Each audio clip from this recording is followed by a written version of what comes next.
Welcome to கற்ற கற்பித்த channel. இப்போ என்ன பார்க்க போறோம்னா 6th to 12th important economic questions பார்க்குறோம். இதுதான் பார்ட் 1 வீடியோ. இதுக்கு முன்னாடி ஹிஸ்ட்ரி போட்டிருக்கோம், ஐஎன்எம் போட்டிருக்கோம், பாலிட்டி போட்டிருக்கோம். பார்க்காதவங்க நம்ம சேனலில் பிளேலிஸ்ட் இருக்கு, செக் பண்ணி பாருங்க. இப்போதான் நம்ம சேனலை முதலாக பார்க்குறீங்க அப்படின்னா சப்ஸ்கிரைப் பண்ணிக்கோங்க. இந்த வீடியோ உங்களுக்கு யூஸ்ஃபுல்லாக இருக்குன்னு நினைச்சீங்க அப்படின்னா வீடியோக்கு ஒரு எஸ் கமெண்ட்டையும் இல்லைன்னா வீடியோக்கு ஒரு லைக் கொடுங்க. மொத்தம் இதில் 30 கேள்விகள் இருக்கு. 6 to 12 உள்ள இம்பார்ட்டன்ட் எக்கனாமிக் கொஸ்டின்ஸ் எடுத்திருக்கோம். இப்போ முதல் கேள்வியை பார்த்தரலாம். வரி விதிப்பு என்னும் செயலால் விளையும் வருவாய் டேஷ். இதற்கு சரியான விடை ஆப்ஷன் பி வரிகள். வரி விதிப்பு என்னும் செயலால் விளையும் வருவாய் வரிகள். அடுத்து இரண்டாவது கேள்வி. பொருளாதாரத்தின் கணக்கு அல்லது சமூக கணக்கு என சொல்லப்படுவது. இதற்கு சரியான விடை ஆப்ஷன் ஏ தேசிய வருவாய். பொருளாதாரத்தின் கணக்குகள் அல்லது சமூக கணக்கு என சொல்லப்படுவது ஆப்ஷன் ஏ தேசிய வருவாய். அடுத்து மூன்றாவது கேள்வி. உற்பத்தி காரணியின் செலவின் அடிப்படையிலான NNP. இதற்கு ஆப்ஷன்ஸ் தப்பா இருக்கு. இதற்கான ஆன்சர் என்ன வரும் அப்படின்னு பாத்தீங்கன்னா தேசிய வருவாய்.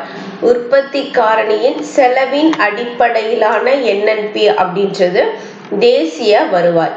அடுத்து நான்காவது கேள்வி. டேஷ் துறையில் செலவு முறையில் தேசிய வருவாய் மதிப்பிடப்படுகிறது. இதற்கு சரியான விடை ஆப்ஷன் ஏ கட்டிடத்துறை. டேஷ் துறையில் செலவு முறையில் தேசிய வருவாய் மதிப்பிடப்படுகிறது. இதற்கு சரியான விடை கட்டிடத்துறை. அடுத்து ஐந்தாவது கேள்வி. ஒரு நாட்டின் டேஷ் செயலை தேசிய வருவாய் குறிப்பிடுகிறது. ஒரு நாட்டின் டேஷ் செயலை தேசிய வருவாய் குறிப்பிடப்படுகிறது. இதற்கு சரியான விடை ஆப்ஷன் சி பொருளாதாரம். இதற்கு சரியான விடை பொருளாதாரம். ஒரு நாட்டின் பொருளாதார செயலை தேசிய வருவாய் குறிப்பிடப்படுகிறது. அடுத்து ஆறாவது கேள்வி. NNP என்பது இதற்கு சரியான விடை option A net national product. NNP என்பது நெட் நேஷனல் ப்ராடக்ட். அடுத்து ஏழாவது கேள்வி. இந்தியாவின் நிதி ஆண்டு என்பது. இந்தியாவோட நிதி ஆண்டு எப்ப தொடங்குது? ஏப்ரல் 1 இருந்து மார்ச் 31 வரை. ஏப்ரல் 1 முதல் மார்ச் 31 வரை. அடுத்து எட்டாவது கேள்வி. ஒரு நாட்டின் சராசரி வருமானம் என்பது. ஒரு நாட்டோட சராசரி வருமானம் என்பது ஆப்ஷன் ஏ தனிநபர் வருமானம். ஒரு நாட்டின் சராசரி வருமானம் அப்படின்றது ஒரு தனிநபரோட வருமானம் சொல்லியிருக்காங்க. அடுத்து 9வது கேள்வி. கீழ்கண்டவற்றில் எது ஓட்ட ஃப்ளோ கருத்துரு அப்படின்னு கேட்டிருக்காங்க. இதற்கு சரியான விடை ஆப்ஷன் சி மாத வருமானம். கீழ்கண்டவற்றில் எது ஓட்ட ஃப்ளோ கருத்துரு அப்படின்னா மாத வருமானம். அடுத்து 10வது கேள்வி. சுதந்திர பிந்தைய காலத்தில் டேஷாம் ஆண்டு இந்தியா பொருளாதாரத்தில் ஒரு திருப்பு முனையாக அமைந்தது. இதற்கு சரியான விடை ஆப்ஷன் பி 1991. சுதந்திர பிந்தைய காலத்தில் 1991ஆம் ஆண்டு இந்தியா பொருளாதாரத்துல ஒரு திருப்பு முனையா அமைஞ்சிருக்கு. அடுத்து 11வது கேள்வி. பொதுத்துறை நிறுவனங்களின் பங்குகளை பிற தனியார் நிறுவனங்கள் அல்லது வங்கிகளுக்கு விற்பது. இதற்கு சரியான ஆப்ஷன் ஏ முதலீட்டு விலக்கல். பொதுத்துறை நிறுவனங்களின் பங்குகளை அதாவது கவர்மெண்டோட தனியாருக்கு நிறுவனங்கள் அதில் வங்கிகளுக்கு விற்பது என்ன சொல்லியிருக்காங்கன்னா முதலீட்டு விலக்கல்னு சொல்லியிருக்காங்க. அடுத்து 12வது கேள்வி. ஆசிய நாடுகளில் மொத்த உற்பத்தியில் இந்தியா டாஷாவது இடத்தில் உள்ளது. இதற்கு சரியான விடை ஆப்ஷன் பி 3. ஆசிய நாடுகளில் மொத்த உற்பத்தியில் இந்தியா 3வது இடத்துல இருக்கு. அடுத்து 13வது கேள்வி. புதிய தொழில் கொள்கையை அறிமுகம் செய்தவர். புதிய தொழில் கொள்கையை அறிமுகம் செய்தவர் யார் அப்படின்னா இதற்கு சரியான ஆப்ஷன் பி பிரதமர். அடுத்து 14வது கேள்வி. 2016 உலக அளவில் பொருளாதார நிலையில் இந்தியா வகிக்கும் இடம். இதற்கு சரியான ஆப்ஷன் சி 7. 2016 உலக அளவுல கேட்டிருக்காங்க. உலக அளவுல இந்தியா லெவல்ல அந்த மாதிரி நிறைய கொஸ்டின்ஸ் இருக்கு. ஆசியா லெவல்லையா அந்த மாதிரி இப்ப தமிழ்நாடுன்னு கேட்கும்போது இந்தியா லெவல்ல கேட்குறாங்க. உலக அளவுல இந்தியா கேட்கும்போது ஆசியா லெவல்லையா உலக லெவல்லையான்னு கவனிச்சு பாருங்க பொருளாதார கேள்விகளை.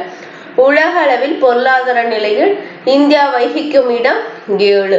அடுத்து 15வது கேள்வி, 2016 மொத்த ஆசியாவின் ஜிடிபி அளவில் %, இந்தியாவின் பங்காக உள்ளது. இதற்கு சரியான ஆப்ஷன் ஏ 8.50.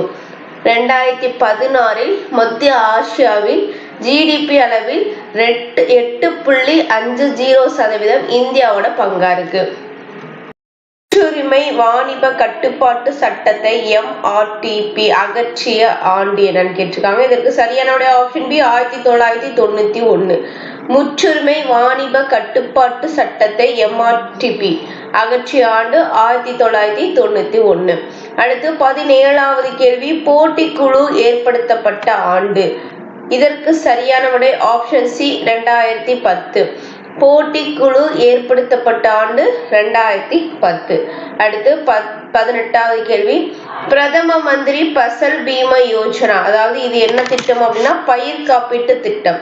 இது எப்ப அறிமுகப்படுத்தின ஆண்டு என்னன்னு கேட்டிருக்காங்க. இதற்கு சரியான ஆப்ஷன் பி 18 பிப்ரவரி 2016.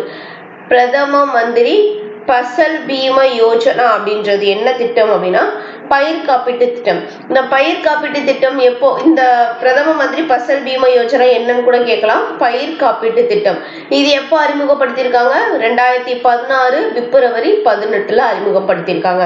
அடுத்து 19வது கேள்வி, குளிர்பதன கிடங்கு ஆணை 1964 ஆண்டு அத்தியாவசிய பொருட்களை சட்டத்தின்படி ஏற்படுத்தப்பட்டது.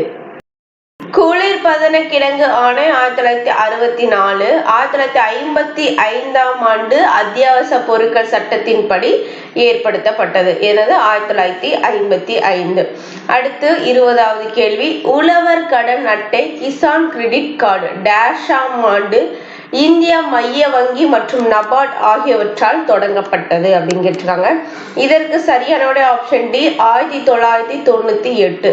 என்னது உழவர் கடன் அட்டை கொடுத்திருக்காங்க, கிசான் கிரெடிட் கார்டு. இது 1998 ஆண்டு இந்தியா மைய வங்கி மற்றும் நபார்ட் ஆகியவற்றால் தொடங்கப்பட்டிருக்கு. எந்தெந்த பேங்க்னு கேட்கலாம். இந்தியா மைய வங்கி, நபார்ட் பேங்க். அடுத்து 21வது கேள்வி, 1991 to 92 ஆண்டுக்கான நிதி அறிக்கையில் இறக்குமதி வரி 300% எத்தனை சதவீதமாக குறைக்கப்பட்டுள்ளது? இதற்கு சரியான ஆப்ஷன் பி 150%. பாதிக்கு பாதி குறைச்சிருக்காங்க.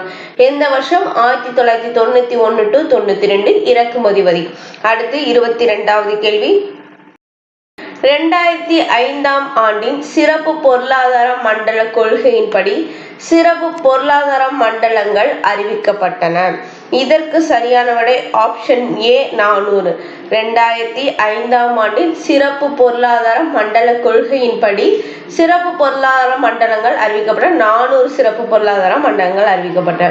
அடுத்து 23வது கேள்வி, ஆசியாவின் முதல் ஏற்றுமதி செயலாக்க மண்டலத்தை டேஷில் இந்திய அரசு காண்ட்லா என்னும் இடத்தில் துவக்கியது. ஆசியாவில் முதல் ஏற்றுமதி செயலாக்க மண்டலத்தை டேஷில் இந்திய அரசு எந்த இடத்துல தொடங்கியிருக்கு? காண்ட்லா அப்படின்ற இடத்துல தொடங்கியிருக்கு. இதற்கு சரியான ஆப்ஷன் பி 1965. அடுத்து 24வது கேள்வி, பண்டங்கள் மற்றும் சேவைகள் மீதான வரி பாராளுமன்றத்தில் ஒப்புதல் வழங்கப்பட்ட நாள் என்னன்னு கேட்டிருக்காங்க. இதற்கு சரியான ஆப்ஷன் சி மார்ச் 29, 2017. பண்டங்கள் மற்றும் சேவைகள் மீதான வரி பாராளுமன்றத்துல எப்போ ஒப்புதல் பெற்றிருக்கு? மார்ச் 29, 2017. அடுத்து 25வது கேள்வி, ஜிஎஸ்டி நடைமுறைக்கு வந்த நாள். இதற்கு சரியான ஜூலை 1, 2017. அடிக்கடி ரிப்பீட்டடா கேட்ட கொஸ்டின்ஸ் இதெல்லாம். ஜிஎஸ்டி நடைமுறைக்கு வந்த நாள் இப்போ ஜூலை 1, 2017.